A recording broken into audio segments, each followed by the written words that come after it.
Баршаңызға сәлем, сіздермен бірге мен Айдана, каналыма қош келдіңіздер. Мінекей көріп тұрғандарыңыздай өте дәмді булочкидің рецептімен бөлісетін боламын. Өте дәмді, әрі тәтті, әрі биік болып шығады. Бір жасағаннан тез үйреніп аласыздар. Ол үшін мен YouTube каналыма кіріп, тіркеліп, лайк басып, пікірлеріңізді қалдырып, тіркеліп алыңыздар. Алда түрлі рецептпен бөлісетін боламын. Және де достарыңызға жіберуді ұмытпаңыздар. Құрамына керекті сұйық май, жылы су, сүт және де қант, бір шымшымдай тұз қажет болады, және де ашытқы, және де 2 жұмыртқа, ерітілген сары май қолданамын, және де алдын ала елегіштен өткізілген ұн қажет. Ұнымызға ашытқымызды салып, мөлшерін описанияға қалдырып кетемін. Жақсылап араластырып аламыз да шетке қойып қоямыз. Мөлшерін описанияға қалдырып кетем, сол жерден көрсеңіздер болады. Таза әрі құрғақ ыдысымызға 2 жұмыртқамызды саламыз. Шанышқының көмегімен жақсылап араластырып аламыз.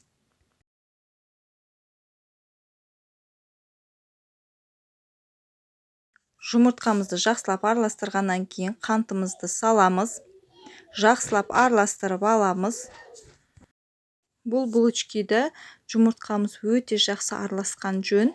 1-2 минуттай араластырып аламыз да үстіне шымшымдай тұз саламыз. Тұзды салғаннан кейін жақсылап араластырып аламыз.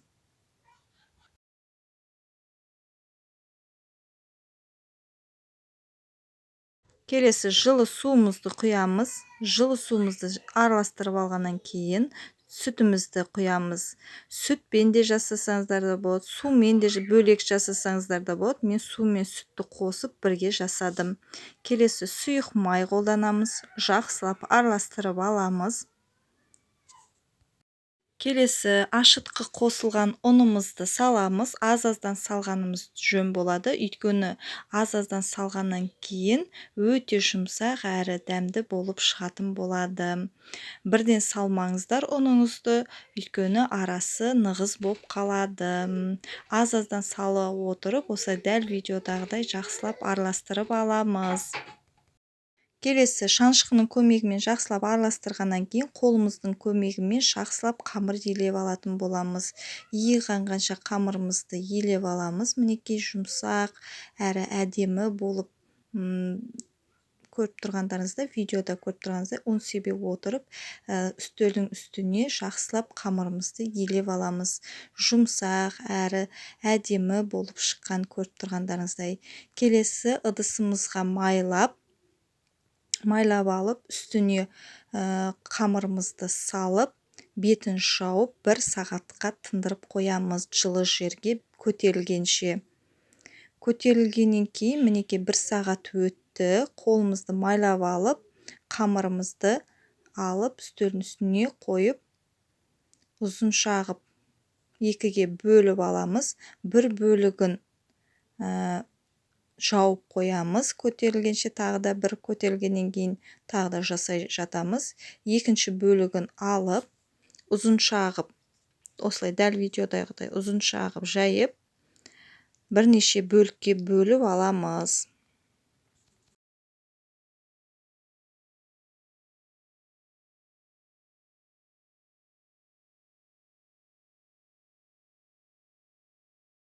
Бірнеше бөлікке бөлінген қамырымызды дәл видеодағыдай бірінші үстелдің үстіне домалақтап, жартылай қолымызбен домалақтап аламыз. Ұн сеппеңіздер, қолыңыз майланған, өйткені майлы қамырымызды осылай домалақтап алғаннан кейін пищевой пленкамен жауып, жарты сағатқа қойып қоямыз.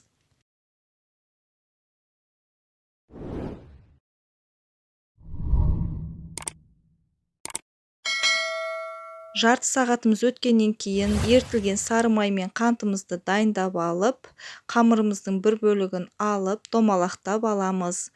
Жайып аламыз оқтаумен домалақтап. Домалақтанған қамырдың үстіне сары майымызды жағатын боламыз. Сары майымызды өте көп жақпаңыздар, және де осылай дәл видеодағыдай аз-аздан жақсаңыздар жеткілікті. Келесі сары майдың үстіне қантты да аз-аздан сала отырып, қамырымыздың шетінен бастап орай бастаймыз. Дәл видеодай көріп тұрғандарыңыздай менімен бірге жасап көріңіздер. Сіздерге осындай рецепт ұнап жатса, подписаться батырмасын басып, тіркеліп, лайк басып, және де поделиться батырмасын басып, достарыңызға жіберіңіздер. Достарыңызбен бірге жасап көріңіздер. Және де тіркелуді ұмытпаңыздар. Қызыл кнопканы басып, тіркеліп алыңыздар. Алда түрлі рецептпен бөлісетін боламыз.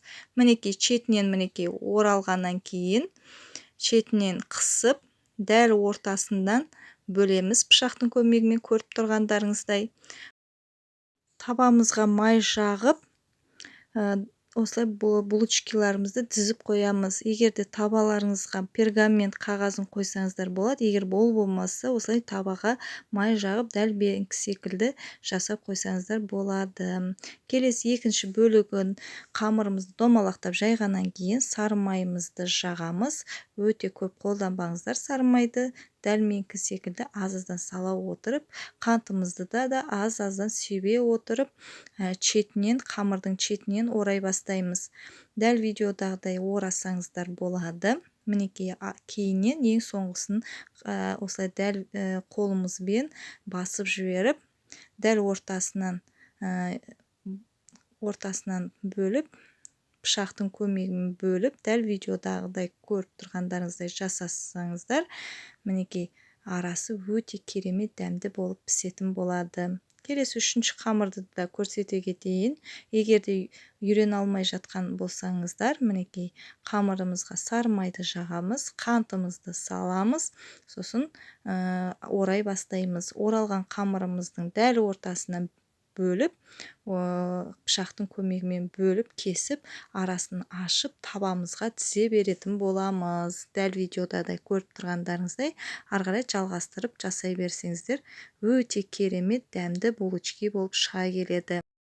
Мінекей табамызға тізіп қойғаннан кейін булочкамызды, жұмыртқамызды жағып, 10-15 минутқа бөлме температурасына осылай қойып қоямыз. Көтерілгенше сонда булочкаларыңыз жұмсақ әрі биік болып пісетін болады. Келесі қызып тұрған пешке 200-180 градуста 20-25 минутта пісіріп алатын боламыз. Мен де 180 градуста 25 минутта ұстадым пешімде. Мінекей пісіп шықты. Дәл көріп тұрғандарыңыздай өте керемет дәмді әрі биік болып пісіп шығады. Міндетті түрде жасап көріңіздер, сіздерге ұнайды деп сенімдемін.